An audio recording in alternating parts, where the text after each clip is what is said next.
सा सा सा रे रे रे पा रे रे पा पा पा गा पा पा पा गा गा गा रे पा गा गा रे रे सा सा रे गा पा रे गा पा रे गा पा रे सा गा रे सा रे गा पा रे गा पा रे गा पा रे सा गा रे सा सा गा गा पा पा रे रे सा सा गा गा पा पा रे रे सा सा गा गा पा पा रे रे सा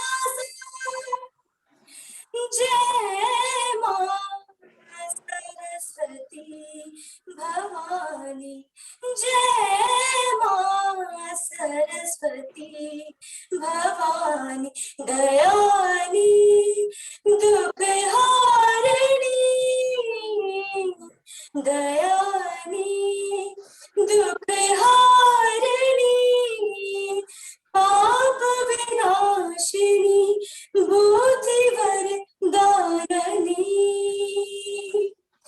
जय मां सरस्वती भवानी, जय मां सरस्वती भवानी। श्वेत हार गलमाल विराजे, श्वेत हार गलमाल विराजे, कर वीणा ध्वनि, कर वीणा ध्वनि मधुर सुनावे, कर वीणा ध्वनि मधुर सुनावे, अष्ट दया भक्ति पर राखे, अष्ट दया भक्त पर राखे, सुर की तुम हो रानी, जय मां सरस्वती भवानी, जय मां सरस्वती भवानी।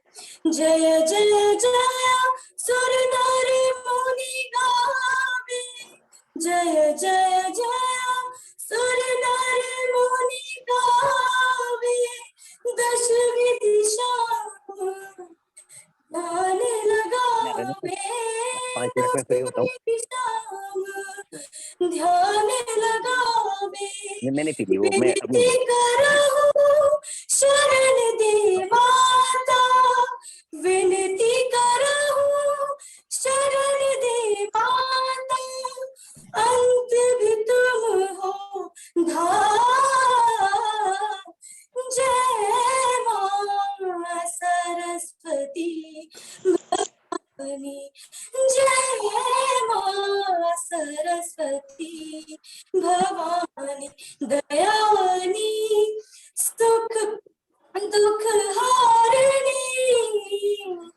दयानी दुख हारिणी, पाप विनाशिनी, बुद्धिवर दायनी, जय मां सरस्वती भवानी, जय मां सरस्वती भवानी।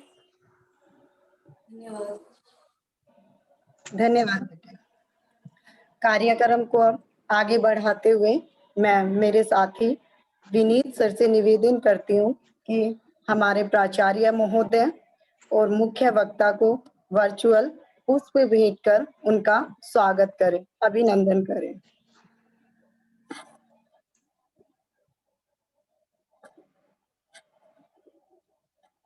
सर, इस तकनीकी वेबिनार में आप दोनों का पुष्प गुच्छ द्वारा आपका हार्दिक अभिनंदन, स्वागत। स्वस्थ शरीर ही स्वस्थ मस्तिष्क का निर्माण करता है। इस विचारधारा को सार्थक करने के लिए समय समय पर प्राचार्य जी के आदेशानुसार इस तरह के वेबिनार का आयोजन होता रहा है और आगे भी होता रहेगा। अभी 1 साल से हम वेबिनार का कर रहे हैं, उससे पहले सेमिनार, संगोष्ठी इत्यादि का आयोजन होता रहता था। इसी को लेकर और योग दिवस भी आ रहे हैं, इसी की को लेकर हमने दार्शनिक दृष्टि से योग का स्वरूप इस तरह का जो वेबिनार है, शीर्षक है, हमने रखा है और उसका आयोजन कर रहे हैं। प्राचार्य जी ने लगभग अपने कार्यकाल के लगभग 12 वर्षों में महाविद्यालय को एक नई दिशा प्रदान कर ऊंचाई पर जो पहुंचाने का असंभव कार्य किया है। A++ जो हमें ग्रेड मिला है वो सर के ही इसी तरह की कड़ी मेहनत का ही परिणाम है। और इसी तरह समय समय पर हमारा भी मार्गदर्शन कर हमें नई राह दिखाते हैं। उन्हीं के कुशल नेतृत्व के कारण ही यह सब संभव हो पाया है। और आज जो संस्कृत विभाग द्वारा इस वेबिनार का जो आयोजन किया जा रहा है, यह भी उनकी ही मार्गदर्शन में किया जा रहा है। उन्होंने मुझे प्रेरणा दी कि इस तरह पूजा तुम एक वेबिनार जो है रखो, तो ये हमारा कार्यक्रम हो पाया है। 2 पंक्तियां मैं सर को समर्पित करना चाहूंगी और उसके बाद चाहूंगी कि सर आप हमें आशीष वचन प्रदान करें। आपकी छत्र छाया में पनपती नई पीढ़ी है, जिसका मार्गदर्शन आप प्राचार्य भांति नहीं बल्कि करते हैं पितृतुल्य। हम जब भी सर के पास जाते हैं तब सर हमें बिल्कुल आराम से, सहज भाव से पिता की तरह हमें समझाते हैं। तो मुझे सर के लिए बिल्कुल सार्थक पंक्तियां लगी। तो इसी ऐसे ही पितृतुल्य प्राचार्य जी से मैं निवेदन करती हूँ कि सर इस कार्यक्रम में आप हमें आशीष वचनों से लाभान्वित करें। थैंक यू पूजा जी, धन्यवाद। सबसे पहले तो मैं ये जो हमारी छात्रा सरस्वती वंदना गा रही थी, इसको बधाई देना चाहता हूं कि इतने अच्छी तरीके से और इतने रसीले स्वर में सरस्वती वंदना को इसने गाया। और मैं देख रहा था कि वो बिल्कुल लीन हो गई थी उसमें, क्योंकि गायक या गायिका गाते हुए यदि अपनी आंखें बंद कर ले और ऐसा लगे कि वो कहीं खोया हुआ है, तो इसका मतलब वो केवल शब्दों से ही नहीं लेकिन अपने अंतरंग में उस चीज को महसूस भी कर रहा है। तो उसके लिए ये छात्रा जो थी वो बधाई की पात्र है। बिल्कुल सर, ये आपकी प्रेरणा से है, आप भी इसी तरह की प्रेरणा देते रहते हैं। दूसरी बधाई की पात्र डॉक्टर पूजा सैनी, विभागाध्यक्षा संस्कृत विभाग, अग्रवाल महाविद्यालय बल्लभगढ़। और पूजा की एक और भी क्वालिटी है कि कॉलेज में सब लेफ्टिनेंट भी है। ये एनसीसी की हमारी जो गर्ल्स विंग है उसकी इंचार्ज हैं, सब लेफ्टिनेंट हैं और बहुत सुचारू रूप से उन गतिविधियों का संचालन करती हैं। गत 2 वर्षों से उनके पास ये चार्ज है और उनकी देखरेख में हमारी एक छात्रा रिपब्लिक डे परेड में भी पार्टिसिपेट कर चुकी है। तो ये पूजा की एक बहुत बड़ी अचीवमेंट है जो इस प्लेटफॉर्म पे मैंने बताना वाजिब समझा। स्वागत की कड़ी में मेरे बड़े भाई और आज के मुख्य वक्ता आदरणीय professor Surendra Kumar ji from MD university Rohtak. यदि भाई साहब का पूरा परिचय मैं देने लग जाऊं तो शायद वेबिनार का समय उसी में निकल जाएगा, क्योंकि भिन्न भिन्न कैपेसिटीज में उन्होंने विश्वविद्यालय को अपनी सेवाएं दी हैं। वो मात्र एक शिक्षक ही नहीं अपितु एक कुशल प्रशासक भी हैं। जो भी काम विश्वविद्यालय नेतृत्व ने उन्हें समय समय पर सौंपा है उसको उन्होंने बखूबी निभाया है।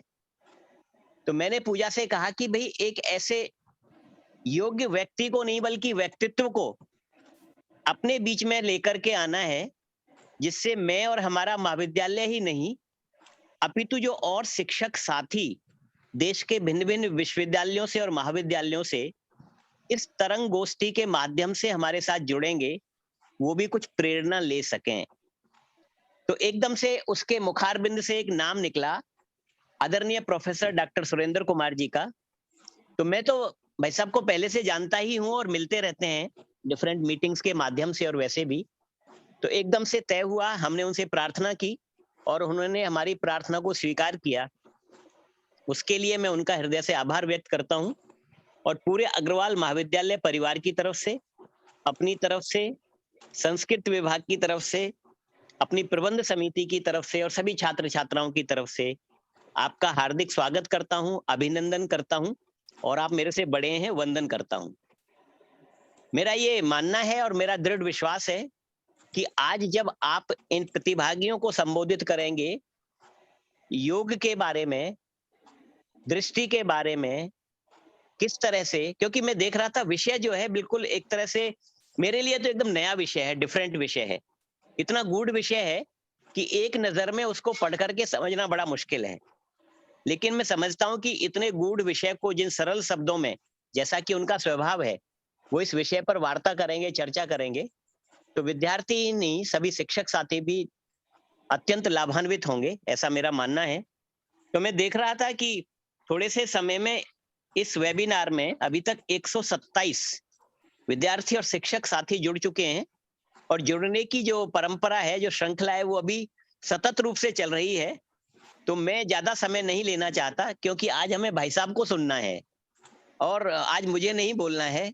तो मैं एक बार पुनः भाई साहब का स्वागत करते हुए और संस्कृत विभाग को बधाई देते हुए पूजा से आग्रह करता हूं कि वो प्रोफेसर डॉक्टर सुरेंद्र कुमार जी को अपना वक्तव्य देने के लिए आमंत्रित करें। मुझे यहाँ बुलाने के लिए और अपनी बात करने के लिए आपका बहुत बहुत धन्यवाद। सर धन्यवाद सर। सर ये सारे कार्य बिल्कुल आपकी प्रेरणा से ही होते रहे हैं और ऐसे ही हमें अपना मार्गदर्शन देते रहना ताकि हम सही राह पर चलें।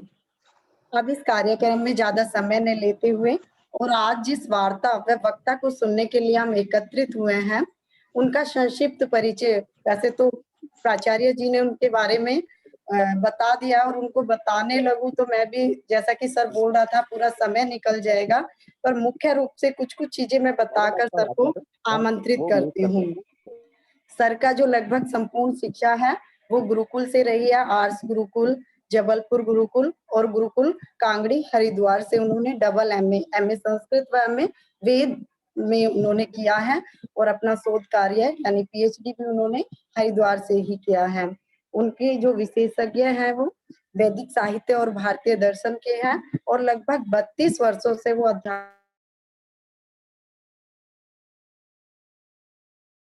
में उनके सानिध्य में लगभग 14 शोधार्थी व 45 लघु शोधार्थी अपना शोध कार्य जो है कर रहे हैं। आप महर्षि दयानंद महाविद्यालय में यूजीसी स्पा के कोऑर्डिनेटर भी हैं और आपके अनेक जो पेपर हैं वो रेफर्ड और प्री रिव्यूड जर्नल में प्रकाशित हो चुके हैं। अनेक पुस्तकें आप लिख चुके हैं। आप लगभग 45 राष्ट्रीय व अंतर्राष्ट्रीय संगोष्ठी और सेमिनार में अपनी प्रतिभागिता दर्ज कर चुके हैं। इसी तरह आपके विद्वत जो है, आपकी विद्वत्ता, आपकी कुशलता और कड़ी मेहनत को देखते हुए अनेक सेवा संस्थाओं ने आपको सम्मानित किया है। कुछ मुख्य जो सम्मान जो है मैं प्रस्तुत करना चाहूंगी, बताना चाहूंगी। आपको 2012 और 13 में दिल्ली संस्कृत अकादमी द्वारा संस्कृत सेवा सम्मान से सम्मानित किया गया। डीएवी मैगजीन समिति ने आपको 2014 में और पुनः 2016 में वैदिक वाङ्मय सम्मान से सम्मानित किया। इसी प्रकार 2015 में आपको स्वामी ओमानंद विद्वत पुरस्कार से गुरुकुल झज्जर द्वारा पुरस्कृत किया गया। और जैसा कि अभी प्राचार्य महोदय ने बताया, एक अध्यापक, एक प्रवक्ता के साथ साथ आप प्रशासनिक जो उत्तरदायित्व है वो भी बड़ी कुशलता से निर्वहन कर रहे हैं। आप महर्षि दयानंद विश्वविद्यालय में संस्कृत पाली एवं प्राकृत विभाग में एचओडी के पद पर कार्यरत है। इसके साथ ही आप centre for Maharshi Dayanand and वैदिक स्टडी में निदेशक के पद पर, फैकल्टी डेवलपमेंट प्रोग्राम में भी आप निर्देशक के पद पर और सेंटर फॉर योगा स्टडी इत्यादि में आप अपना जो है पूरा संपूर्ण योगदान प्रदान कर रहे हैं। और बस इन्हीं के साथ मैं मुख्य वक्ता को आमंत्रित कर रही हूँ कि सर आप आइए और हमें अपने मधुर वचनों से लाभान्वित कीजिए। अग्रवाल महाविद्यालय बल्लभगढ़ द्वारा आयोजित इस ऑनलाइन वेबिनार में उपस्थित माननीय प्रधानाचार्य महोदय डॉक्टर कृष्णकांत गुप्ता जी और इस वेबिनार की संयोजिका श्रीमती पूजा सैनी जी और इसकी अन्य व्यवस्थाएं देख रहे अध्यापक महानुभाव और प्रिय विद्यार्थियों, ये मेरे लिए अत्यंत प्रसन्नता का और सौभाग्य का अवसर है कि मुझे आप लोगों के साथ संवाद करने का अवसर मिल रहा है, और इस अवसर को प्रदान करने के लिए महाविद्यालय के प्राचार्य कृष्णकांत गुप्ता जी का मैं हृदय से आभार प्रकट करता हूं कि ये अवसर मुझे मिला। और आज का जो विषय जिस पर मुझे अपनी बात कहनी है, जो परिचर्चा करनी है, वो विषय है दार्शनिक दृष्टि से योग का स्वरूप। योग के विषय में हम बहुत सुनते हैं, हमारे आसपास योग को लेकर के बहुत चेतना फैली हुई है, लेकिन सामान्य रूप से योग शब्द जब हमारे सामने आता है तो हम यही समझते हैं कि कुछ आसन कर लिए, कुछ प्राणायाम कर लिया, थोड़ी देर ध्यान में बैठ लिए, बस इतना ही योग है। इसके अतिरिक्त हम योग के उस जो उसके अंदर विशाल स्वरूप है, जो योग का वास्तविक स्वरूप है, उसको हम कभी जान भी नहीं पाते और जानने का यत्न भी नहीं करते। अधिकांश जो स्थूल दृष्टि से हम देखें तो केवल हम योगासनों तक ही योग को सीमित मानते हैं। तो जब श्रीमती पूजा सैनी ने मुझसे ये बात कही कि वेबिनार में मुझे कुछ अपने विचार व्यक्त करने हैं तो क्या विषय हो, फिर चूंकि अंतर्राष्ट्रीय योग दिवस आ रहा है 21 जून को, तो बात आई कि योग पर परिचर्चा हो तो अच्छी बात है, लेकिन योग के किस पक्ष पर विचार विमर्श हो। तब फिर मैंने सुझाया कि दार्शनिक दृष्टि से हम योग पर चर्चा करें। हम अपने अध्यापक साथियों को, अपने प्रिय विद्यार्थियों को ये बता सकें। यद्यपि बहुत से हमारे विद्वान साथी इस विषय में जानते होंगे, कोई मैं नई बात नहीं बता रहा हूँ। जो कुछ शास्त्रकारों ने, जो कुछ शास्त्रज्ञों ने लिखा है, उसी के आधार पर अपनी बात कहूँगा। आप में से अधिकांश विद्वान इन सब बातों को पहले से भी जानते होंगे। हाँ, लेकिन विद्यार्थियों के लिए ये उपयोगी होगा कि वे भी दार्शनिक दृष्टि से योग के स्वरूप को समझ लें। इसलिए निश्चय हुआ कि हम इस परिचर्चा में, इस वेबिनार में योग के स्वरूप पर चर्चा करें, और वो भी दार्शनिक दृष्टि से करें। तो मैं अपनी बात करते हुए ना, मैं अपनी स्क्रीन शेयर करूंगा, कुछ चीजें आप लिखित देखेंगे और मुझे सुनेंगे भी। यद्यपि मैं तकनीकी दृष्टि से सुसंपन्न व्यक्ति नहीं हूं, और जूम पर तो मैं पहली बार अपनी स्क्रीन शेयर कर रहा हूं। गूगल मीट पे अपने विद्यार्थियों को मैं पढ़ाता रहता हूं, लेकिन कहीं मेरे से स्खलन होगा तो श्रीमान विनीत नागपाल जी उपस्थित हैं, वो मुझे साथ लेंगे। और तो मैं आपको अपना स्क्रीन शेयर करता हूं, और उसके बाद मेरी परिचर्चा जारी रहेगी। क्योंकि कुछ लिखित तथ्य आपके सामने होंगे तो हमारी परिचर्चा एक तो क्रमिक रहेगी, और हम अपने जो विचारणीय विषय है उससे भटकेंगे नहीं, इधर उधर नहीं जाएंगे। तो मैं अपनी स्क्रीन शेयर करता हूं, देखिए क्या मैं उसमें समर्थ हो पाता हूं।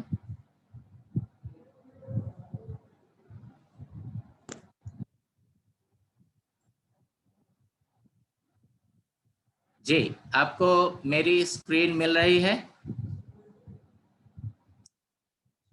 पूजा बता करके कि आप देख पा रही हैं मेरी स्क्रीन को? हाँ जी सर, देख पा रही हूँ। स्पष्ट है सर। तो मैं सफल हो गया है जी सर। कम से कम इस व्यवस्था को भी मैं जान गया कि ऐसा हो सकता है। चलिए, दार्शनिक दृष्टि से योग का स्वरूप। आप सभी ने प्रायः जब कभी योग की परिभाषा के संदर्भ में किन्हीं विद्वानों से सुना होगा या कहीं पढ़ा होगा, तो हम प्रायः पतंजलि के इस सूत्र का उल्लेख करते हैं, योगश्चित्त वृत्ति निरोधः। और इसका हमें अर्थ बताया जाता है कि चित्त की वृत्तियों का निरोध करना, चित्त की वृत्तियों को रोक लेना ही वास्तव में योग है। तो ये तो योग की परिभाषा हो गई, लेकिन हमारे सामने चित्त है क्या, उसमें वृत्तियां हैं और उनका निरोध कैसे होगा, ये वास्तव में विचारणीय है। इसमें महर्षि पतंजलि या योग दर्शन क्या कहता है, आज हम इस पर विचार करेंगे। तो फिर हमें दार्शनिक दृष्टि से योग का स्वरूप स्पष्ट हो जाएगा। तो सबसे पहले हम चित्त पर विचार करें।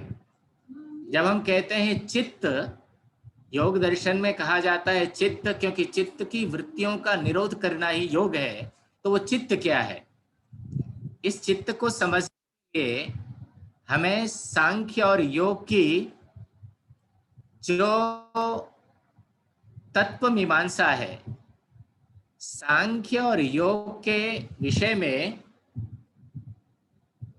सांख्य और योग में वर्णित जो सृष्टि विज्ञान है उस पर एक संक्षिप्त सा विचार करना पड़ेगा। सांख्य और योग परस्पर मिले हुए दो शास्त्र हैं, एक दूसरे के पूरक हैं। तो सांख्य हमें बताता है कि इस संसार के निर्माण में या इस संसार के मूल में दो तत्व हैं, एक तत्व जड़ है और दूसरा चेतन है।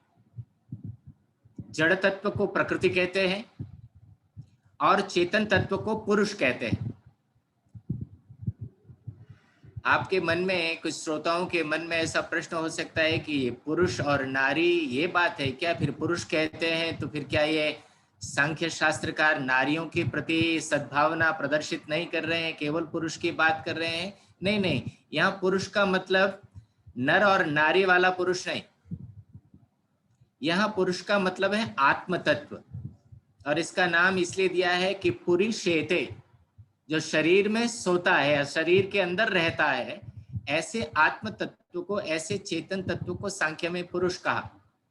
तो इस तरह सांख्य और योग दोनों ही ये स्वीकार करते हैं कि इस संसार में दो मूल तत्व हैं, एक जड़ तत्व है और एक चेतन तत्व है। जड़ तत्व प्रकृति है और चेतन तत्व आत्म तत्व ये वास्तव में पुरुष है। जब प्रकृति और पुरुष, जड़ और चेतन परस्पर मिलते हैं और जब संसार का निर्माण होने लगता है तो इन दोनों के मेल से बनने वाला जो पहला तत्व है उसको सांख्य दर्शन में कहा गया बुद्धि तत्व।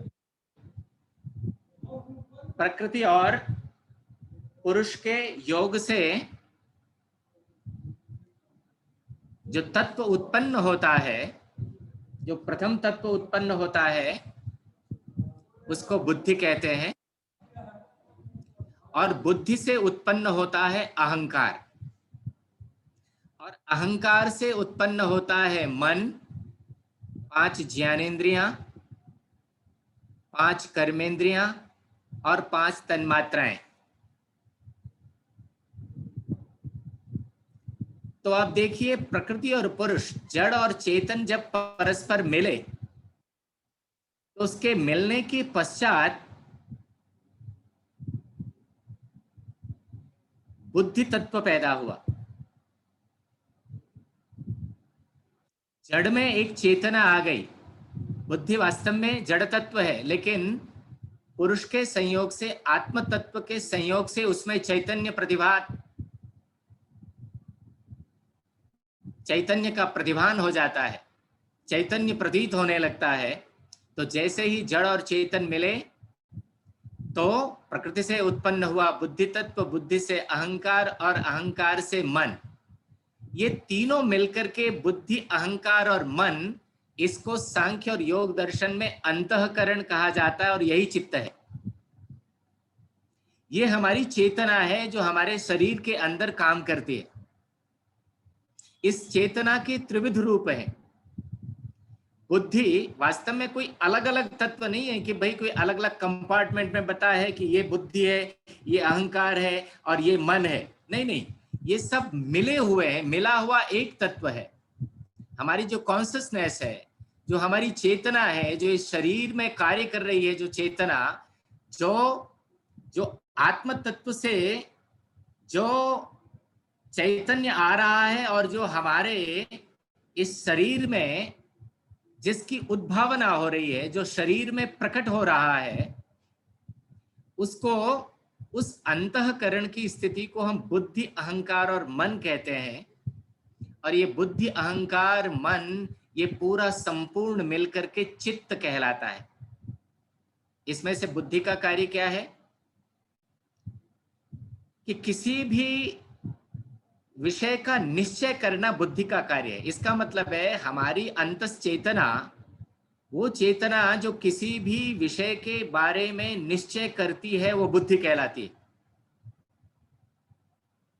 और अहंकार क्या है? हमारी चेतना का वह हिस्सा जो हमें किसी के साथ भी, किसी भी विषय के साथ आइडेंटिफाई करता है, स्वयं को जोड़ लेता है, वो अहंकार है। ये मैं हूं, मैं सुरेंद्र हूं, ये मेरा शरीर है, ये मेरी पुस्तक है, ये मेरा घर है, ये मेरा कंप्यूटर है, ये मेरा विश्वविद्यालय है, ये मेरा महाविद्यालय है, ये मेरी माँ है, ये मेरे पिता हैं। जब ये चेतना ममत्व के साथ जुड़ती है तो इसके पीछे अहंकारमयी चेतना होती है। अहंकार का मतलब वो नहीं जो हम समझते हैं अभिमान और उस तरह की चीज नहीं। अहंकार का मतलब है जहां अहम बुद्धि, ये मैं हूं, ये मेरा है।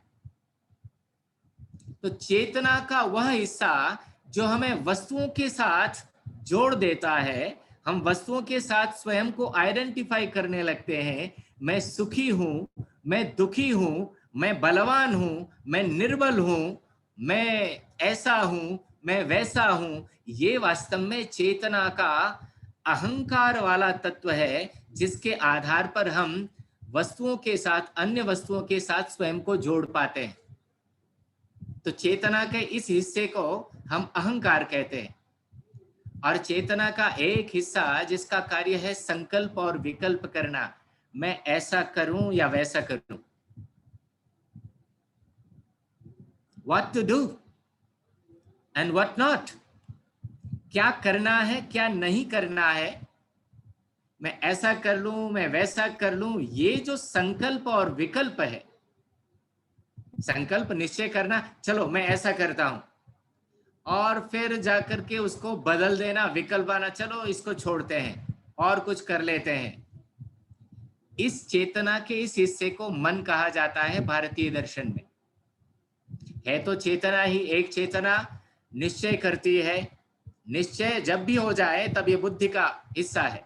बुद्धि विवेक करती है, चीजों में अंतर पैदा करना, चीजों को पहचानने का कार्य बुद्धि करती है, और अंततः निश्चय करने वाली चेतना बुद्धि कहलाती है। चेतना का वह हिस्सा जो हमें अन्य वस्तुओं के साथ ममत्व और मेरे इस हिसाब से जोड़ देता है, वह अहंकार कहलाता है। और संकल्प और विकल्प करने वाला कि एक मेरा मन करता है कि मैं ऐसा कर लूं, दूसरा मन मेरा करता है कि मैं वैसा कर लूं, ये जो है ना, इस चेतना के भाग को हम मन कहते हैं। और ये संपूर्ण चेतना मिलकर के जो हमारे अंदर काम करती है, इसको चित्त कहते हैं। अब योग के आचार्य कहते हैं कि चित्त में वृत्तियां उठती हैं। तो चित्त समझने के बाद अब हमें वृत्तियों को समझना पड़ेगा कि चित्त में आखिर क्या वृत्तियां उठती हैं जिनको रोकने से योग हो जाता है। मैं ऐसी आशा करता हूं कि चित्त का स्वरूप आपके सामने स्पष्ट हो गया है। वास्तव में हमारा जो मन है, बुद्धि है और अहंकार है, जो अंतःकरण है, वही चित्त कहलाता है। इसे हम केवल मन भी कह सकते हैं, इसे अंग्रेजी में माइंड भी कह सकते हैं, लेकिन दार्शनिकों ने इसे बहुत सूक्ष्मता से इसका विवेचन किया है। चेतना को बहुत सूक्ष्मता से परिभाषित किया है। तो चित्त को समझने के बाद अब मैं आगे बढ़ता हूं। कुछ और चीजें हैं जिनको मैं इस समय नहीं कहूंगा, नहीं तो आप विषय से, चूंकि थोड़ा गंभीर विषय है, उससे हम भटके नहीं, चित्त हमें समझ में आ गया। हमारी अंतस चेतना जो निश्चय करने का काम करती है, हमारी वह चेतना जो हमें वस्तुओं के साथ जोड़ देती है।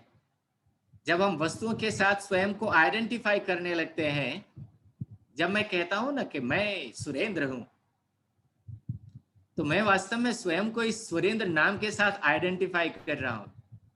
मैं यूनिवर्सिटी में प्रोफेसर हूं।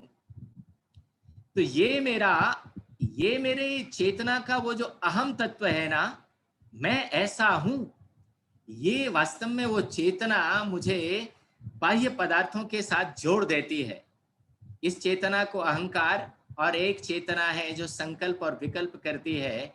ये जो संपूर्ण अंतस चेतना है, इस चेतना को, इस अंतःकरण को योग दर्शन में चित्त कहा जाता है।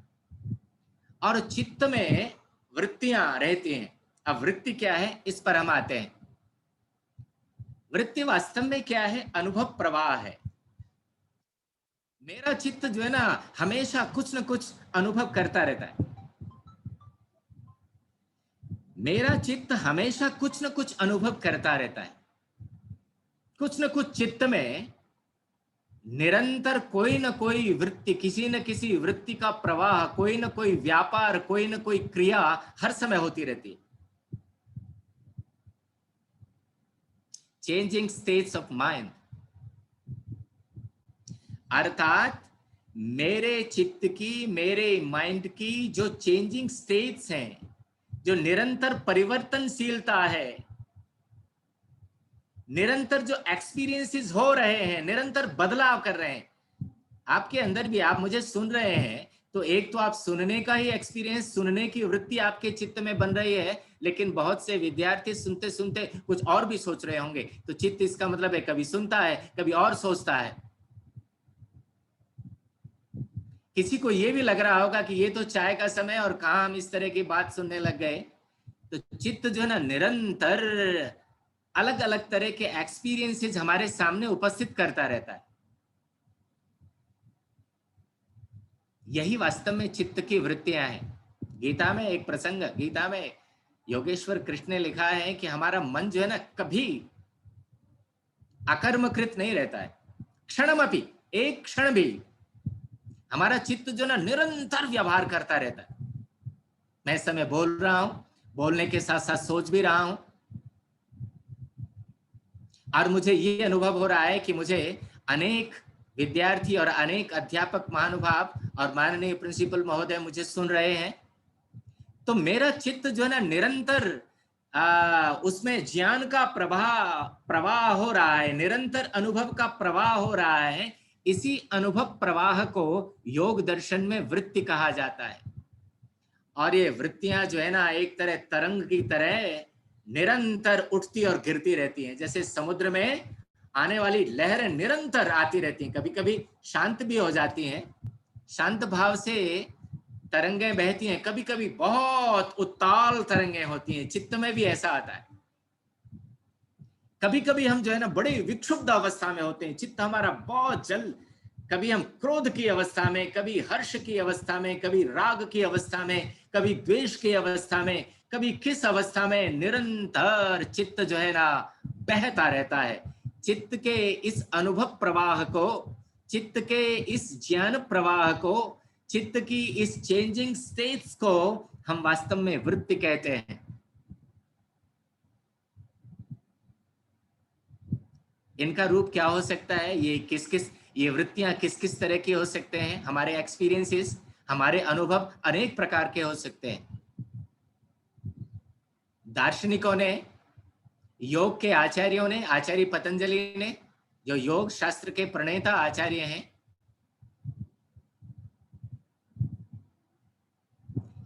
उन्होंने इन वृत्तियों को वर्गीकृत किया कि हमारे एक्सपीरियंसेस किस किस तरह के हो सकते हैं। तो उसके लिए योग दर्शन में 5 प्रकार की वृत्तियां बताई जाती हैं। विषय गंभीर अवश्य है, लेकिन ऐसा नहीं है कि आप जैसे बुद्धिमान श्रोता इसे न समझ सके। थोड़ा सा आप ध्यान देंगे तो बस आप समझ पाए। सबसे पहले आप चित्त समझ लीजिए। चित्त वास्तव में हमारी अंतस चेतना है, और उस अंतस चेतना में वास्तव में होने वाला जो अनुभव प्रवाह है, वो वास्तव में वृत्तियां हैं। वो अनुभव अनेक तरह का होता रहता है। सुख दुख का अनुभव भी है, कभी सुनने का अनुभव है, कभी देखने का अनुभव है। अनेक तरह की वृत्तियां जो है ना हमारे चित्त में, हमारी अंतस चेतना में निरंतर चलती रहती हैं। कभी चित्त शांत नहीं रहता, चलता रहता है।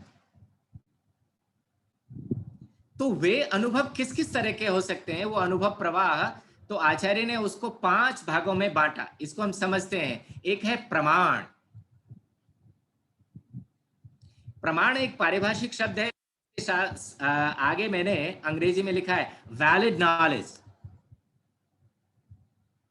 कि हमारा चित्त जब कोई अनुभव करता है तो कुछ अनुभव जो है ना हमारे रियल एक्सपीरियंसेस होते हैं, उनसे उत्पन्न होने वाला जो ज्ञान है दैट इज वैलिड नॉलेज, उसी को भारतीय दर्शन में प्रमाण ज्ञान कहा जाता है। जो कुछ मैं, मान लीजिएगा कि आप मुझे सुन रहे हैं, आपकी श्रवणेंद्रिय जो कुछ मेरे मुंह से यहां से बोला जा रहा है उसके आपको चित्त को दे रही है, तो ये जो एक्सपीरियंस आपको हो रहा है, दिस इज रियल एक्सपीरियंस। आप मुझे सुन रहे हैं, आप शब्द का अनुभव कर रहे हैं, शब्द द्वारा जिन अर्थों का प्रतिपादन किया जा रहा है उन अर्थों का अवबोध आपको हो रहा है। प्रमाण, इसको प्रमाण ज्ञान कहते हैं। और प्रमाण ज्ञान अनेक तरह से हो सकता है। वो प्रत्यक्ष रूप से हो सकता है, अर्थात रियल एक्सपीरियंस हमारे जो है ना वो डायरेक्ट परसेप्शन से होते हैं, प्रत्यक्ष से, जहां हम देख करके कोई चीज, मान लीजिएगा कि मेरे हाथ में आप ये, मैं अपना मोबाइल उठाया हुआ है, मैं इसको देख रहा हूं, ये प्रत्यक्ष मुझे ना इसका एक्सपीरियंस हो रहा है देख करके और छू करके भी। तो मेरे चित्त में इसका एक प्रतिबिंब बन रहा है, दिस इज मोबाइल। चित्त में इसका प्रतिबिंब बन रहा है। प्रतिबिंब कैसे बना? देख करके और छू करके स्पर्श का प्रतिबिंब बन रहा है। तो ये एक्सपीरियंस मेरा जो चित्त कर रहा है, चित्त में जो वृत्ति बन रही है, इसको मैं कहूंगा प्रमाण वृत्ति। This is valid knowledge, this is real experience. वो रियल एक्सपीरियंस प्रत्यक्ष प्रमाण से हो सकता है, वो अनुमान प्रमाण से हो सकता है, वो शब्द प्रमाण से हो सकता है, वो किसी भी हो, लेकिन उसको हम प्रमाण ज्ञान कहेंगे। जो वैलिड नॉलेज है वो प्रमाण वृत्ति है। तो इसका मतलब है हमारे चित्त में चलने वाली वृत्ति का एक स्वरूप होता है कि हमारे जो भी एक्सपीरियंसेस हम कर रहे हैं,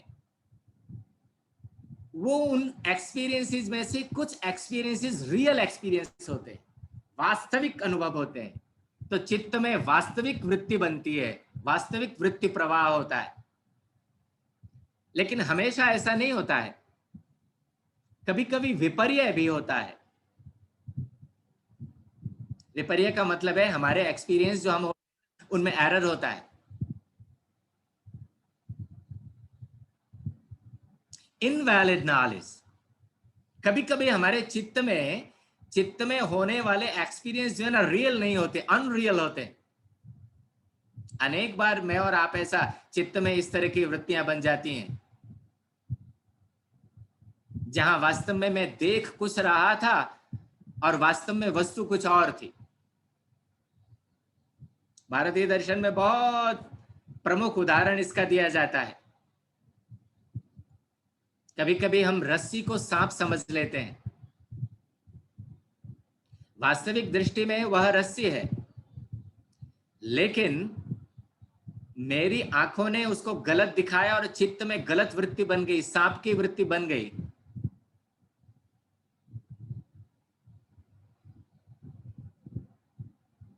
That is unreal experience, invalid knowledge। तो चित्त में जो वृत्ति बनी वो वास्तविक वस्तु के अनुरूप नहीं थी। तो चित्त में कभी कभी जो है ना, कभी कभी वास्तविक अनुभव चित्त करता है, कभी कभी जो है ना वो अवास्तविक अनुभव भी करता है।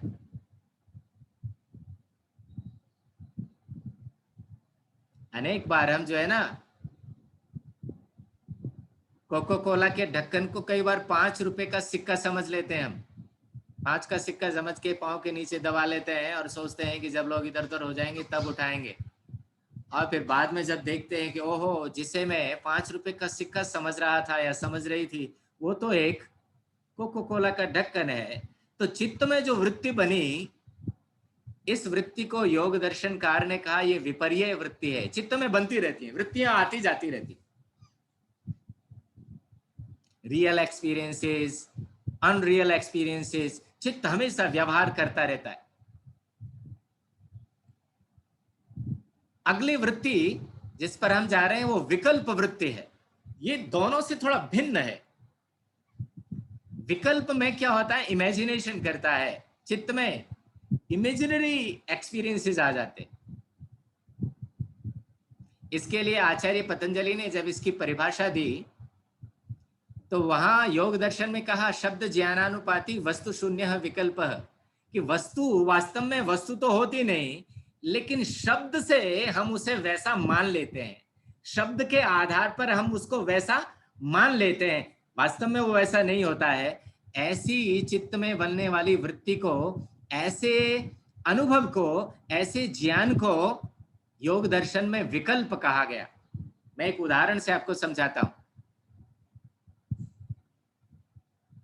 हम लोग प्रयोग करते हैं, sun rises in the east and sun sets in the west. तो सूर्य का उदय होना और सूर्य का अस्त होना,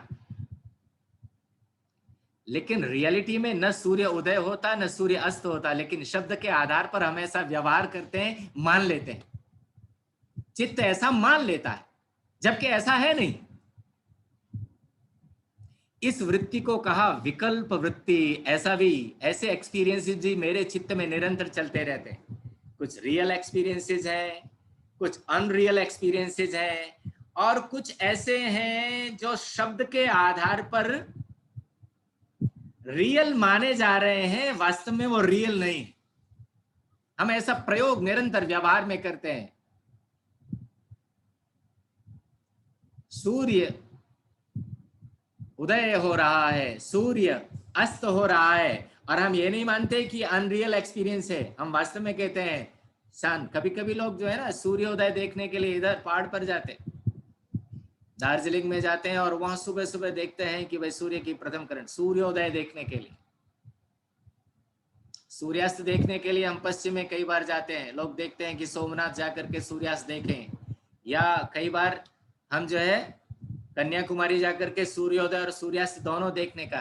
वास्तव में सूर्य न उदय होता न सूर्य अस्त होता, लेकिन व्यवहार में चल रहा है। तो ये क्या वृत्ति है? इस वृत्ति को आचार्यों ने विकल्प कहा। ऐसे अनेक उदाहरण हैं। हम समय के लिए ऐसा प्रयोग करते हैं, ओहो समय तो पंख लगाकर उड़ गया, time is flying very fast. ऐसा प्रयोग हम करते हैं, मानते हैं, लिखते हैं, लेकिन क्या समय के पंख होते हैं? क्या समय उड़ जाता है?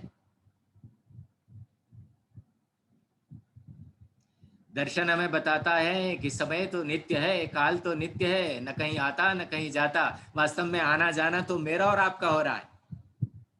कालो न या तो वयमेव याता, समय कहीं नहीं जा रहा है, वी आर गोइंग, हम जा रहे हैं।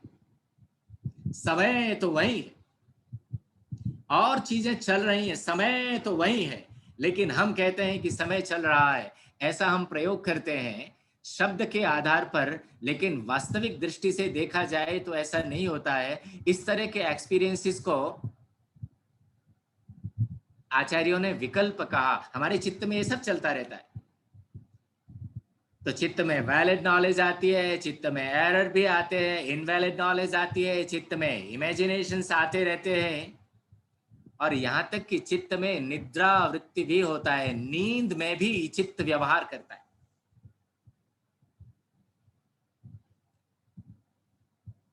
देखिए, हमारे मुख्य 3 अवस्थाएं बताई जाती हैं। एक तो जागृत अवस्था होती है, जब हम जगे हुए हैं और अपना व्यवहार कर रहे हैं, ये जागृत अवस्था है। तो जागृत अवस्था में चित्त इसी तरह से व्यवहार करता है। जागृत अवस्था में चित्त में वास्तविक ज्ञान होते हैं, रियल अनुभव होते हैं, इनवैलिड नॉलेज भी आती जाती रहती है, अनरियल अनुभव होते हैं, अनरियल एक्सपीरियंसेस, अयथार्थ अनुभव, इमेजिनेशंस, ये सब जागृत अवस्था में चलता रहता है। स्मृति भी आती है। स्वप्न अवस्था में प्रमाण ज्ञान नहीं होता है। स्वप्न अवस्था में होने वाले हमारे एक्सपीरियंस जो है ना, वो रियल एक्सपीरियंस नहीं होते, वो जो है ना अनरियल एक्सपीरियंसेस होते हैं। उनमें इमेजिनरी थिंग्स भी होती हैं, इमेजिनरी वस्तु होती है। लेकिन स्वप्न से अगली जो अवस्था आती है वो निद्रा की, जब हम गाढ़ निद्रा में होते हैं, जब हमें कुछ भी पता नहीं होता है, और जब हम जगते हैं तो हम ऐसा अनुभव करते हैं, ऐसा कहते हैं कि ओह आज बहुत अच्छी नींद आई, कुछ भी पता नहीं चला, बहुत सुख से मैं सोया, ऐसा सुख से सोया कि कुछ भी बोध मुझे नहीं था। इसका मतलब है कि जब कुछ भी बोध नहीं था तब भी चित्त जो है ना एक विशेष प्रकार के सुख का अनुभव कर रहा था, एक विशेष प्रकार की वृत्ति तब भी चल रही थी। तो आचार्य ने इसको निद्रा वृत्ति कहा, अर्थात चित्त जो है ना तब भी शांत नहीं था, चित्त में कुछ न कुछ प्रवाह तब भी चल रहा था, सुख की अनुभूति से युक्त था। कभी कभी जो है ना आदमी ऐसा भी है कि ओहो आज गाढ़ निद्रा तो आई लेकिन मन बड़ा अशांत था और बड़ा दुखी, आप उठते हुए ऐसा अनुभव कर रहे हैं। तो ये सुख दुख के अनुभव बताते हैं कि चित्त उस समय भी व्यवहार कर रहा है। एक और है, चित्त में स्मृति भी आती रहती है। स्मृति तो मेमोरी है, जो विषय हमने पहले देखे हम कहीं नहीं जा रहे तब भी हम चित्त में जो है ना उनको स्मृतियां करते रहते हैं। और स्मृतियों का दोनों तरह का स्वरूप होता है, वो यथार्थ स्मृति भी होती है, अयथार्थ भी होती है। कई बार जो अवास्तविक वस्तुओं की स्मृतियां हैं हमारे मस्तिष्क में वो भी आ जाती हैं, और कई बार जो वास्तविक वस्तुओं की स्मृतियां हैं हमारे मन में, हमारे चित्त में निरंतर चलती रहती हैं। तो योग सूत्रकार ये बताना चाहते हैं कि चित्त कभी अनुभवों से रहित नहीं होता, उसमें कुछ न कुछ चलता रहता है। हम बैठे बैठे सोचते रहते हैं, चीजों को स्मरण करने लगते हैं, अपने भूतकाल के अनेक अनुभवों को हम आज स्मरण करके सुखी दुखी होते रहते हैं। कभी कभी भविष्य काल की इमेजिनेशन करके, कल्पनाएं करके हम सुखी दुखी होते रहते हैं। चित्त में निरंतर वृत्तियों का प्रवाह होता रहता है। इस चित्त की वृत्तियों में होने वाला जो ये प्रवाह है, इसको रोकना ही वास्तव में योग है। क्योंकि जब तक आप इस वृत्ति प्रवाह को रोकेंगे नहीं, तब तक आप फिर उस चित्त की शक्ति को आप अपने लक्ष्य के प्रति लगा नहीं सकते। अब मान लीजिएगा कि विद्यार्थी मेरी बात सुन रहे हैं, यदि वो पढ़ना चाहते हैं, उनका लक्ष्य पढ़ना है, तो उनकी चित्त में चलने वाला ये जो वृत्ति प्रवाह है उसको ठहरा करके उन्हें अपने लक्ष्य की ओर लगाना पड़े। नहीं तो चित्त ऐसा है, हाल कहीं ना कहीं से बह जाता है, हाल कहीं ना कहीं से चला जाता है। आप पढ़ने बैठे ही थे घर में, आजकल चूंकि पेंडेमिक है तो घर में ही सब बैठते हैं, आपने अपने कुर्सी पर अपना आसन जमाया और आप टेबल पर अपना कुछ पढ़ रहे हैं, तभी माँ जो है ना रसोई में कुछ बना रही है। कल्पना कीजिए कि हलवा बना रही है और उसकी सुगंध जैसे ही आपकी नाक में पहुंची तो आपका चित्त, जैसे आप इस समय पढ़ाई में लगा रहे थे ना, एकदम नाक के माध्यम से, घ्राण इंद्रिय के माध्यम से एकदम भोजन की वृत्ति उपस्थित करने लगता है। या कोई शब्द आपके कान में पड़ गया, कोई मधुर गीत आपके कान में पड़ गया, तो आप जिस चित्त को अपने पढ़ाने में लगा रहे थे, एकदम चित्त जो है ना कान के माध्यम से बह गया और अब शब्द वृत्ति उसमें बनने, उस गीत की वृत्ति बनने लगी। या आपने कुछ देख लिया तो चित्त जो है ना आंख के माध्यम से चला गया। तो चित्त निरंतर ऐसा व्यवहार करता रहता है। तो योग के आचार्यों ने कहा कि भाई चित्त की वृत्तियों को जब हम रोकेंगे, चित्त की वृत्तियों को जब हम शांत कर लेंगे, तभी हम जो है ना अपने वास्तविक स्वरूप को जान पाएंगे, तभी हम जो है ना अपनी वास्तविक शक्तियों को भी जान पाएंगे। जैसे आप स्वच्छ सरोवर में अपना चेहरा देखने का यत्न करें, लेकिन हवा के तेज वेग से सरोवर में तरंग उठ रहे हो तो आप अपने चेहरे को सही ढंग से देख नहीं पाएंगे। आपका चेहरा जो है ना आपको टुकड़े टुकड़े में दिखेगा, आप जैसे वास्तविक हैं वैसा नहीं दिखेगा। लेकिन कल्पना कीजिए कि बिल्कुल शांत हो जाए जल, निर्मल जल एकदम शांत हो गया, तब जब आप अपना चेहरा उसमें देखेंगे तो आप अपने वास्तविक स्वरूप को देख पाएंगे। ऐसे ही चित्त में वृत्तियों की उथल पुथल मच रही है। कभी चित्त ऐसा सोचता है, कभी चित्त ऐसा सोचता है, कभी चित्त में ये चीज आती है, कभी कोई और चीज आती है। इस उथल पुथल में हम वास्तव में क्या है, हमारा वास्तविक लक्ष्य क्या है, ये खो जाता है। और योग शास्त्रकार चाहते हैं कि वास्तव में किसी को अपना लक्ष्य प्राप्त करना है तो सबसे पहले अपने चित्त की उथल पुथल को बंद करना पड़ेगा। चित्त में जो वृत्तियों की उथल पुथल हो रही है उसको वास्तव में बंद करना पड़ेगा, उसको शांत करना पड़ेगा। जब चित्त शांत हो जाएगा तब आत्मा अपने वास्तविक स्वरूप को चित्त में सही देख पाएगी। नहीं तो चित्त जो है ना आत्मा को कुछ का कुछ दिखाता रहता है और चित्त के साथ आत्मा स्वयं को आइडेंटिफाई कर लेता है और फिर मैं बड़ा ताकतवर हूं, मैं बड़ा कमजोर हूं। न तो आत्मा ताकतवर होती न कमजोर होती, लेकिन चित्त जो है ना उसको कभी कुछ दिखाता है, कभी कुछ दिखाता है। और वास्तव में हम जो होते हैं, वास्तविक जो हमारी शक्ति होती है उसको हम कभी नहीं पहचान पाते। वास्तविक जो आत्मशक्ति है उसका बोध हमें कभी नहीं हो पाता, क्योंकि चित्त की वृत्तियां उथल पुथल हो रही हैं। चित्त तो शीशे की तरह है जिसमें मैं अपने स्वरूप को, आत्मा अपने स्वरूप को, वास्तविक रूप को देख सकता है। लेकिन वो चित्त का जब शीशा जब मलिन हो जाए और उस पर डर्ट लग जाए और मान लीजिएगा कि वो कीचड़ से सना हुआ है, शीशा कीचड़ से सना हुआ है, और मैं उस समय अपने चेहरे को उसमें देखूं तो मुझे लगेगा मेरा चेहरा कीचड़ से सना हुआ है, ऐसा अनुभूति मुझे होगी। वास्तव में मेरे चेहरे पर कीचड़ नहीं, आत्म तत्व तो ऐसा ही निर्मल होता है। लेकिन शीशा चूंकि साफ नहीं है, चित्त साफ नहीं है, चित्त में वृत्तियों की उथल पुथल है, तो फिर जैसा चित्त मुझे दिखाता है वैसा मैं अपने को देखने लगता हूं और उसी तरह से व्यवहार करने लगता हूं और अपने वास्तविक शक्ति को मैं कभी पहचान नहीं पाता। तो योग का वास्तव में जो प्रयोजन है वो यही है कि चित्त की वृत्तियों को शांत कर देना और अपने वास्तविक स्वरूप को समझने का यत्न करना। चलिए मैं अगले उस पर जाता हूं। चित्त में ये जो वृत्तियां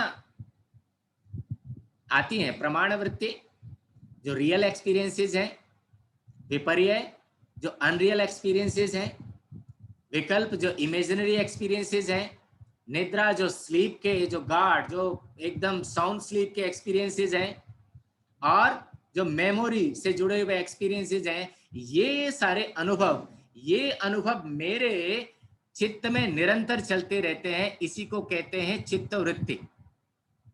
लेकिन इसकी भी अवस्थाएं, चित्त जो है ना उसकी भिन्न भिन्न अवस्थाएं भी आचार्य ने बताई हैं। जैसे मैं आगे बताता हूं,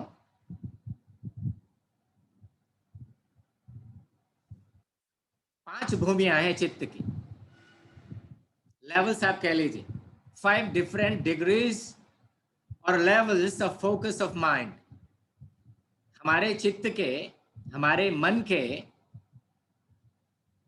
जो फोकस के लेवल है ना वो 5 हैं।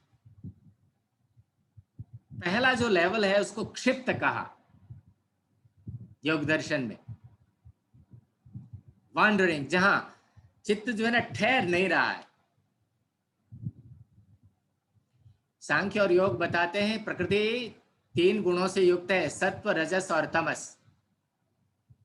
जब चित्त में, और चित्त प्रकृति से बना हुआ है, तो जब चित्त में रजोगुण की प्रधानता होती है तो चित्त बड़ा चंचल होता है। तो चित्त की उस चंचल अवस्था को योग दर्शन में क्षिप्त कहा। क्षिप्त का अर्थ है फेंका हुआ। अर्थात चित्त जो है ना उस अवस्था में क्या फेंका हुआ सा रहता है, कभी यहाँ कभी वहां।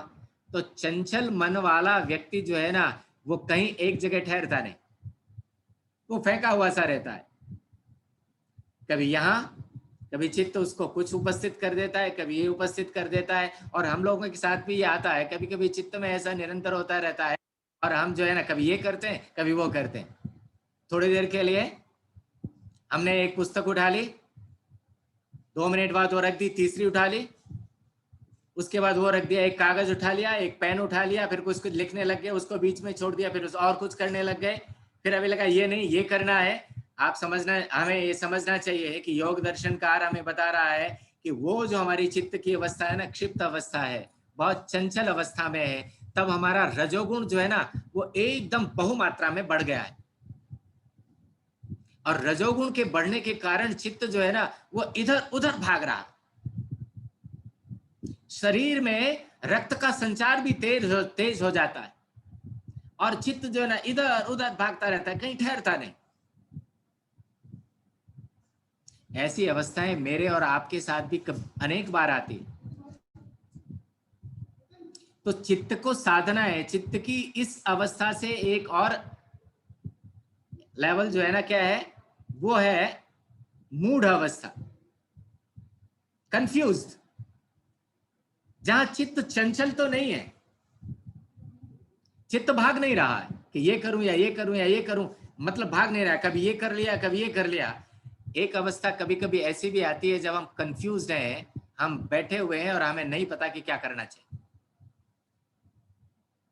क्षिप्त अवस्था वाला चित्त तो निरंतर कुछ न कुछ करता रहता है, लेकिन जब मूढ़ अवस्था आती है तब कंफ्यूज अवस्था में चित्त कुछ नहीं करता, कंफ्यूज हो जाता है।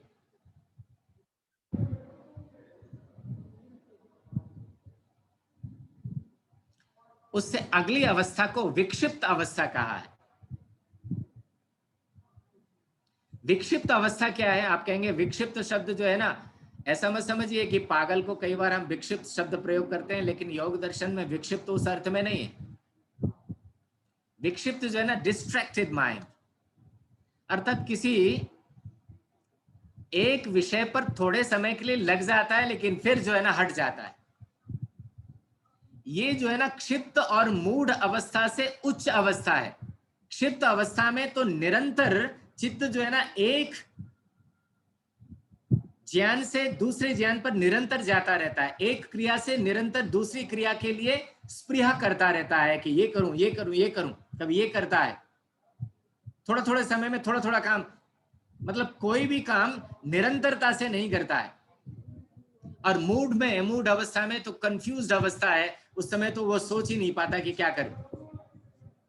लेकिन विक्षिप्त अवस्था में क्या होता है कि किसी एक कार्य को वो कुछ समय तक स्थिरता से करता है, लेकिन फिर उसका चित्त जो है ना विक्षिप्त हो जाता है, डिस्ट्रैक्टेड हो जाता है, फिर बदल जाता है। ऐसा हम लोगों के साथ प्राय होता है कि कभी हम संकल्प के साथ बैठते हैं तो थोड़े समय के लिए आधा घंटा 1 घंटा हम जो है ना किसी एक विषय पर अपने ध्यान को केंद्रित कर पाते हैं, लेकिन फिर जो है ना कोई और कारण बन गया तो मेरा चित्त जो है ना फिर उससे हट जाता है। तो चित्त की इस अवस्था को विक्षिप्त अवस्था कहा। उससे अगली जो अवस्था है ना वो एकाग्र अवस्था है, जहां पहुंचना है। हम और आप सबको अपने लक्ष्यों को प्राप्त करने के लिए जहां पहुंचना है वो चित्त की एकाग्र अवस्था है, कंसंट्रेटेड। जब चित्त कंसंट्रेटेड हो जाता है तब मैं जाता हूं सीधा वहां। आपको एकाग्र अवस्था में क्या होता है कि जो भी योगाभ्यासी है, जो भी अभ्यास कर रहा है, चाहे विद्यार्थी भी कोई भी, जिसने अपने चित्त को एकाग्र करने का अभ्यास किया है, तो वो अधिकार पूर्वक बहुत काल पर्यंत किसी एक विषय पर जो है ना वो अपने चित्त को ठहराने का सामर्थ्य पैदा कर लेता है, कॉन्सेंट्रेटेड, तब चित्त जो है ना इधर उधर नहीं भागता है, चित्त जो है ना एक उस पर ठहर जाता है। इसको एकाग्र अवस्था कहते हैं। और इस अवस्था में सत्व गुण की प्रधानता होती है। देखिए ना, क्षिप्त अवस्था में जो पहली अवस्था थी जिसे हमने वॉन्डरिंग कहा, उस अवस्था में रजोगुण प्रधान रहता है, चित्त में चंचलता रहती है। तो उससे अगली अवस्था जो हम कह रहे हैं मूड अवस्था, जिसे हम कंफ्यूज्ड कहते हैं, कंफ्यूज स्टेट ऑफ माइंड, उसमें तमोगुण प्रधान रहता है। और जो विक्षिप्त अवस्था है, उस अवस्था में सत्व कभी कभी प्रधान की अवस्था में आ जाता है, लेकिन रजोगुण बीच बीच में आकर के उसको डिस्ट्रैक्ट कर देता है, उसको अपने मार्ग से भटका देता है। ये विक्षिप्त अवस्था की स्थिति है। लेकिन एकाग्र अवस्था में, उस अवस्था में सत्व जो है ना वो प्रधान रहता है, सत्व गुण प्रधान रहता है। और सत्व गुण की प्रधानता से रजोगुण और तमोगुण दबे रहते हैं, और हमारा चित्त जो है ना वो किसी एक उस पर फोकस करता है। इसलिए जब आप कंसंट्रेशन के साथ मैं और आप पढ़ें, तो आप देखेंगे कि थोड़े ही समय में एकाग्र चित्त से पढ़ने से विषय का बोध बहुमात्रा में हो जाता है। और बिना एकाग्रता के साथ मैं कई दिनों तक किसी एक विषय को पढ़ता भी रहूं तो भी बात नहीं बनती। लेकिन योग के आचार्य यही नहीं रुकते, उससे और अगली अवस्था बताते हैं। वो अवस्था है निरुद्ध अवस्था, रेस्ट्रेन्ड जिसे कहते हैं। अर्थात चित्त को जहां आपने बिल्कुल सीज कर दिया, ठहरा दिया, अब कोई नहीं, कोई वृत्ति उठ ही नहीं रही है, ये समाधि की अवस्था है। तब आत्मा अपने वास्तविक स्वरूप को देखने लगता है। और उस अवस्था में जब आत्मा को आत्म साक्षात्कार हो जाता है, अपनी आत्मा को ही देखने लगता है, आत्मा स्वयं को देखने लगता है, तब उस अवस्था में प्रकृति को भी स्वयं से अलग देखता है। और फिर ये उसे अनुभव हो जाता है कि जिन सुख दुख को मैं अपना समझता हूं ना, वो वास्तव में मेरे सुख दुख नहीं, वो तो प्रकृति के हैं। लेकिन ये बहुत उच्च अवस्था है, योग की उच्च अवस्था है। इस तक पहुंचना मतलब वो बहुत साधना वाले योगी की बात है। लेकिन एकाग्र अवस्था तक तो मैं और आप भी पहुंच सकते हैं। चित्त की एकाग्र अवस्था तक पहुंचना है, जहां चित्त की वृत्तियों को शांत करके हमने अपने चित्त को किसी एक विषय पर लगा दिया है, ये एकाग्र अवस्था है। और निरुद्ध अवस्था में तो बस फिर सब विषय हट जाते हैं, आत्मा स्वयं का साक्षात्कार करता है। ये आत्म साक्षात्कार की स्थिति है। लेकिन प्रिय विद्यार्थियों, विशेष रूप से मैं आपसे यही कि जब आप योग शब्द अब आप सुने तो आपको ये समझ में आना चाहिए कि योग वास्तव में चित्त की वृत्तियों के निरोध को योग कहते हैं।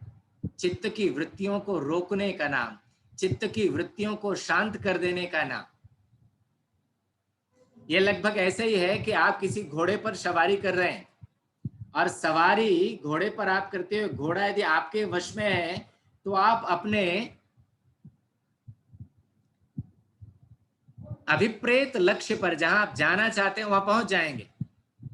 लेकिन यदि घोड़ा आपके वश में नहीं है, चित्त आपके वश में नहीं है, तो फिर चित्त आपको कहां पटक देगा, किस मार्ग पर ले जाएगा, हम नहीं जानते।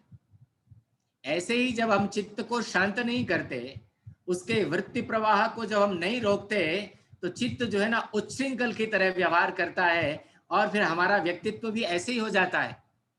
और जो लोग निरंतर साधना करके, साधना का अभिप्राय है कि निरंतर अभ्यास करना पड़ता है, आसन का भी अभ्यास है। योग शास्त्र में जो आसन आए, वो आसन आए कि शरीर को स्वस्थ रखना है, देर तक बैठने का अभ्यास, विद्यार्थी को सबसे पहले बैठने का ही अभ्यास करना है। जो विद्यार्थी पढ़ना चाहते हैं सबसे पहले उन्हें बैठने का अभ्यास करना चाहिए। देखें चित्त आपको कितनी देर एक स्थान पर बैठने देता है।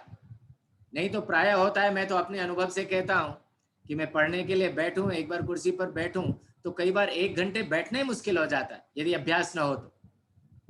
कुछ लोग, मेरे जैसे लोग तो आधा घंटे में उठ जाते हैं, 15 मिनट में उठ जाते हैं। कुर्सी पर से उठ जाएंगे तो बिस्तर पे बैठ जाएंगे किताब लेके, वहां थोड़ी देर जो है ना सावधान मन से बैठेंगे तो फिर जो है ना थोड़ी देर में पैर लंबे करने लगेंगे और फिर लेट जाएंगे। इसका मतलब है कि बैठने की साधना नहीं है, चित्त को साधा ही नहीं। मैंने बैठने तक के लिए नहीं साधा, क्रिया के लिए तो तब साधना है। तो वास्तव में चित्त को साधना पड़ता है। जैसे उच्छृंखल घोड़े को घुड़सवार साधता है और उसको अंततः ऐसा समझा देता है कि फिर घुड़सवार के आंखों के इशारे से घोड़ा व्यवहार करता है। ऐसे ही जो लोग निरंतर अभ्यास से अपने चित्त को स्थिर कर लेते हैं तो फिर चित्त जो है ना उनके अनुकूल व्यवहार करता है। और जैसे मेरे जैसे लोग जो उसे नहीं अपने वश में कर पाते तो फिर चित्त जो है वो अपने हिसाब से व्यवहार करता रहता है और मैं सुखी दुखी होता रहता हूँ। अनेक बार अपनी कमजोरियों को मानते हुए भी सुखी दुखी होता रहता हूँ। अपने मेरी व्यक्तित्व ऐसा बन जाता है कि जहाँ चीजें सब जो है ना अस्त व्यस्त पड़ी रहती हैं। देखिए ना, यदि मान लो जिस कमरे में मैं रहता हूँ और वो कमरा यदि अस्त व्यस्त पड़ा हुआ है तो इसका मतलब है मेरे चित्त में उथल पुथल, वृत्तियों की उथल पुथल बहुत है। मैं चीजों को सही ढंग से करने का अभ्यास ही नहीं हूँ। लेकिन कुछ लोग, मेरे मित्र में जाता हूँ, कभी उनसे मिलने जाता हूँ तो उनकी सब चीज व्यवस्थित मिलती है, हर एक स्थान पर सब चीज। इसका मतलब है उन्होंने अपने चित्त को ऐसे अभ्यास में डाला। इसका मतलब है चित्त को अभ्यास से अपने वश में किया जा सकता है। योग दर्शन वास्तव में दार्शनिक दृष्टि से योग यही सिखाना चाहता है। केवल मात्र कर लेने से आप योग सिद्ध नहीं कर पाएंगे जब तक चित्त को इस अभ्यास से युक्त नहीं करेंगे हम। बहुत लंबा विषय हो जाएगा, मैं 1 घंटा से ज्यादा अपनी बात कह चुका हूं। डॉक्टर पूजा, हाँ जी सर। मैं ज्यादा समय ले रहा हूं क्या? सर जैसा आप उचित मैं यही समझे समाप्त ऐसे करूं तो या कुछ नहीं। और बताऊं? सर यदि आपको लगता है कि कुछ और विशेष रहता है तो बता दीजिए। अभी विद्यार्थी को लगता है कि अभी सुन सकते हैं, ऐसा सुनना चाहिए तो आप बता दीजिए, जैसा आपको उचित नहीं, लगे लेकिन सर। देखो भाई, मैं तो एक अध्यापक भी हूं। मैं जी सर। जब कभी कुछ पढ़ा रहा होता हूं तो अपने विद्यार्थियों की, अपने श्रोताओं की धैर्य की भी परीक्षा नहीं लेनी चाहिए कि मैं कहता ही जाऊं। एक विषय का सामान्य रूप से प्रतिपादन यहाँ तक मैंने कर दिया है कि जब कभी मेरे विद्यार्थी जो मुझे सुन रहे हैं, जब कभी आप योग शब्द सुने तो आपके मन में ये आना चाहिए कि योग केवल योगासन मात्र नहीं है, योग केवल प्राणायाम नहीं है। आसन और प्राणायाम तो वास्तव में उसके साधन है। आसन और प्राणायाम, आसन से हम अपने शरीर को स्वस्थ करते हैं। मैं आपको बताऊं, अब मैं आगे, चलिए मैं अपने विषय को, ये जो अवस्था है ना हमारी, आत्मा जो है ना आनंदमय कोश, जहां आत्मा स्वच्छ और निर्मल रूप है, बुद्धि जो है ना वो विज्ञानमय कोश है। इस विज्ञानमय कोश में हमारी बुद्धि और ज्ञानेंद्रियां होती हैं। तो इससे बुद्धि के आधार पर ज्ञानेंद्रियों से प्राप्त होने वाला जो निश्चयात्मक ज्ञान है वो बुद्धि करती है, और मन और ज्ञानेंद्रियां मिलकर के हमारा मनोमय कोश बनता है। तो यहाँ आत्मा से आने वाला जो प्रकाश है, जो चेतना है, वो बुद्धि में आती है। बुद्धि यदि निर्मल है तो आत्मा से आने वाला प्रकाश मन में ठीक पहुंचेगा। मन में यदि निर्मलता है तो आत्मा से आने वाला प्रकाश बुद्धि और मन में होता हो हमारे प्राणमय कोश, जिसके आधार पर हमारा एनर्जी, जिसके आधार पर हमारा शरीर चलता फिरता है, वो प्राण। उसी के आधार पर हमारी कर्मेंद्रियां काम करती है। मेरा हाथ उठता है, मेरे पैर चलते हैं, मैं बोलता हूं, और आगे हमारा अन्नमय कोश है। तो ये जो मन और बुद्धि है, यहाँ ये चित्त की स्थिति है, मन और बुद्धि। अब इस मन और बुद्धि को यदि हम साध लें तो फिर आत्मा और शरीर का समन्वय, आत्मा प्राण और शरीर का वास्तविक योग हो जाएगा। ये मन और बुद्धि में ही, इसी चित्त में ही वृत्तियों का प्रवाह चलता रहता है। इस चित्त में उठने वाली वृत्तियों को यदि मैंने शांत कर लिया तो मेरा आत्मा, बुद्धि, मन, प्राण और शरीर, इन सब में योग हो जाएगा और मैं और आप अपने लक्ष्य को प्राप्त कर सकेंगे। और यदि ऐसा नहीं कर पाए, चित्त में उठने वाली वृत्तियों को यदि हम शांत नहीं कर पाए अभ्यास के द्वारा, तो फिर हम अस्त व्यस्त रहेंगे। हम कितने ही योगासन कर लें, कितना ही प्राणायाम कर लें, फिर उससे बात बनेगी नहीं। इसलिए आज उपसंहार करते हुए मैं आप लोगों के सामने बस इसी बात को कहना चाहता हूं कि दार्शनिक दृष्टि से जब हम योग के स्वरूप पर विचार करते हैं तो हमें समझना चाहिए कि हमारा चित्त क्या है, चित्त में उठने वाली वृत्तियां क्या हैं, और वृत्तियों की क्या क्या, चित्त में उठने वाली वृत्तियों की, चित्त की क्या क्या अवस्था होती है। क्षिप्त अवस्था है, मूढ़ अवस्था है, विक्षिप्त अवस्था है और एकाग्र अवस्था है। हमें कम से कम अपने चित्त को साध करके एकाग्र अवस्था तक पहुंचना है, तब हम अपने लक्ष्यों को प्राप्त कर पाएंगे, तब हमारा योग वास्तव में सिद्ध हो पाएगा। तो इन्हीं शब्दों के साथ मैं अपने इस विचार चर्चा को यहीं समाप्त करता हूं। आप सबने मुझे ध्यान से सुना, इसके लिए आप सबका आभार व्यक्त करता हूं। माननीय डॉक्टर कृष्णकांत गुप्ता जी, प्रधानाचार्य अग्रवाल महाविद्यालय वल्लभगढ़ का एक बार मैं हृदय से पुनः आभार व्यक्त करता हूं। श्रीमती पूजा सैनी, जिन्होंने मुझे ये अवसर आपसे संवाद करने का दिया, आप सबका धन्यवाद। नमस्ते। धन्यवाद सर, धन्यवाद तो सर आपका कि आपने हमारे एक निवेदन पर ही, एक बार मैंने सर से बात की कि सर हमें इस तरह आपको सुनना है, तो सर ने तभी, बहुत सारे काम होते हुए भी सर हम मानते हैं कि आप बहुत ज्यादा व्यस्त रहते हैं। जैसे कि हमारे सेमिनार का जो समय था वो भी 11 बजे था, लेकिन सर इतने व्यस्त है, कल ही सर ने फोन किया कि 11 बजे अचानक ही एक मीटिंग आ गई और मैं नहीं जो है उपस्थित हो सकता, क्योंकि मीटिंग में उपस्थित होना बहुत जरूरी है। तो सर आपने इतने व्यस्तम समय में से हमें जो समय दिया उसके लिए आपका बहुत बहुत धन्यवाद। अभी मैं अपने प्यारे विद्यार्थियों और प्रतिभागियों से निवेदन करना चाहूंगी कि यदि आप किसी को कोई समस्या है तो सर हमारे बीच है, तो आप अपनी समस्या रख सकते हैं। यदि किसी प्रतिभागी का कोई प्रश्न है तो आप अपना प्रश्न पूछ सकते हैं, आप हाथ उठा सकते हैं। मैम उससे पहले मैं फीडबैक लिंक शेयर कर सकता हूँ? बिल्कुल सर, आप कर दीजिए जब तक बच्चे फीडबैक दे देंगे, प्रतिभागी फीडबैक। हाँ जी, फीडबैक लिंक चैट बॉक्स में है, आप प्लीज उसे फिल कर लीजिए। और आपका कोई क्वेश्चन है, कोई प्रश्न है तो आप अपना हैंड रेज करें, मैं आपको यहाँ से अनम्यूट करूंगा।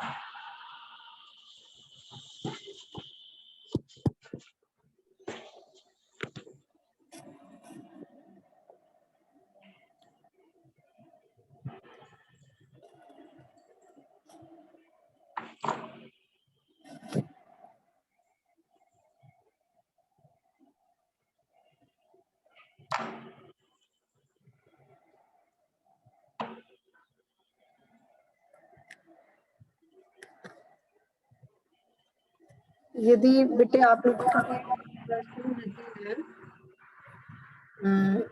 यदि सभी प्रतिभागियों से मेरा निवेदन है कि आप लोगों का प्रश्न है तो आप प्रश्न रखिए, यदि प्रश्न नहीं है तो हम समापन की ओर अग्रसर होते हैं।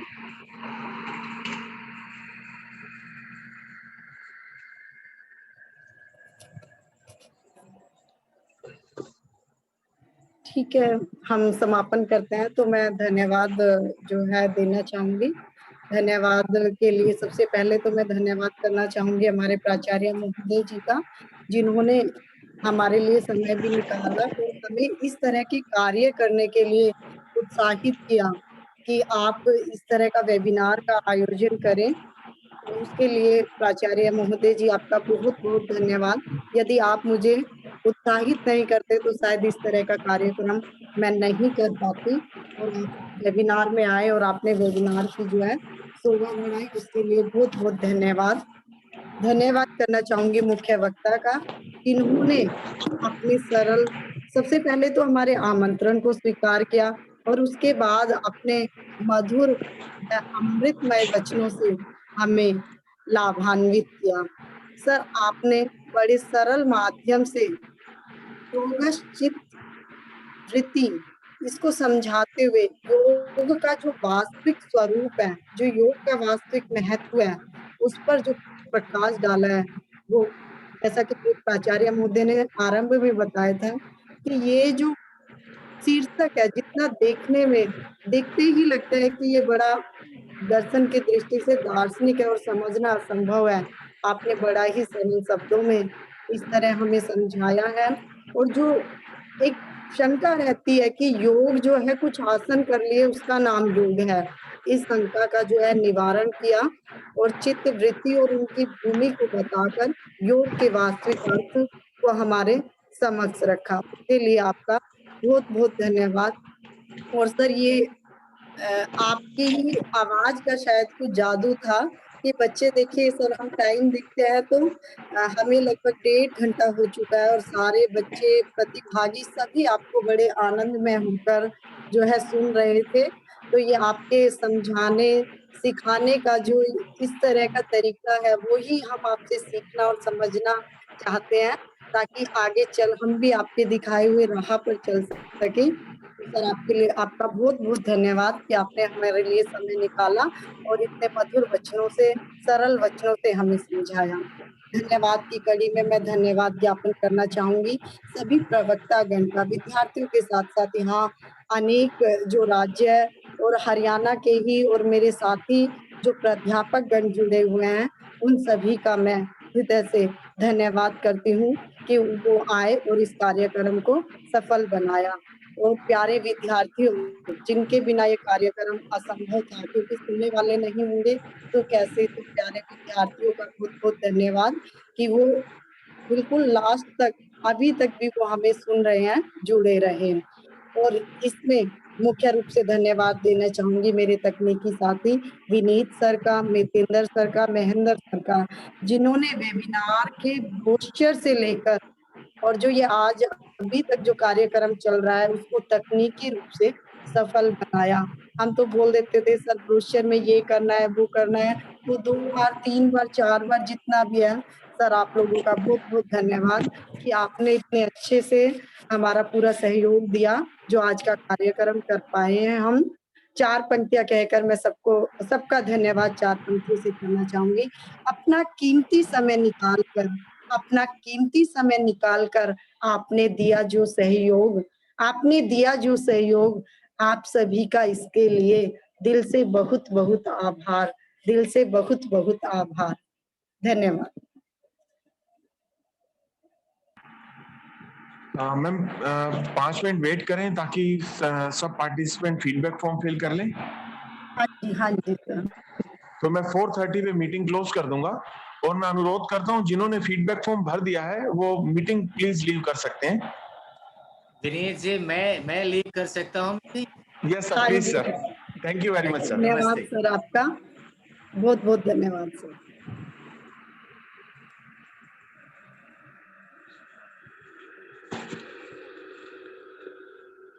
फीडबैक लिंक चैट बॉक्स में शेयर है, आप प्लीज उसे फिल करें और अगर आपने फिल कर लिया है तो आप मीटिंग छोड़ सकते हैं।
नमस्कार जी, वेबिनार चल रहा है। विनीत सर जा रहा हूँ, बस वेबिनार चल रहा है, विनीत खत्म है। मेरी काम करिए, मेरी वो है ना mail I D examination dot AC उसे चेक कर लीजिए घर बैठ के। विनीत सर समापन करें। मैं बैठ के और मैं पूछूंगा इसके बाद पासवर्ड है। विनीत सर क्या पूछेगा? ये सब मेल आई डी नहीं है बस, और क्या पूछना है? किसकी मेल आनी है? भाई केमिस्ट्री की आनी है बस। इनको मैं क्या जानूं? इवनिंग वालों से बात कर। केमिस्ट्री वालों की विनीत सर पर्सनली यार पर्सनली विनीत सर मुझे कितने बच्चे हैं मुझे क्या पता? अच्छा, इन्होंने ऐसे कर लिया, बात हो गई, एक बार में 15 दे सकते हैं एक बार में 25 भेज सकते हैं, लेकिन लिमिट होनी चाहिए 25 MB। 22 MB का है। 22 MB का है, तो 22 MB में फिर वो कैसे आ जाएगी? हेलो हेलो हेलो, ऐसा नहीं है। एक मेल में 25 फाइल अटैच कर सकते हो, या फिर विनीत सर 25 MB डाटा डाल सकते हो, विच एवर इज पहले हो जाए। अगर आपकी एक मेल 3 MB की है तो 25 में कितनी आएंगी? मुश्किल से आएंगी 8, तो 8 चलेंगी। अगर 4 MB की है तो आएगी एक मेल में नहीं आ सकती, 6, उस हिसाब से होगा। मैं मालूम बताया मुझे, जैसे ये मैं बता दूंगा तो वो चेक कर लीजिए। हाँ जी मैडम, पेपर दे दो उसका।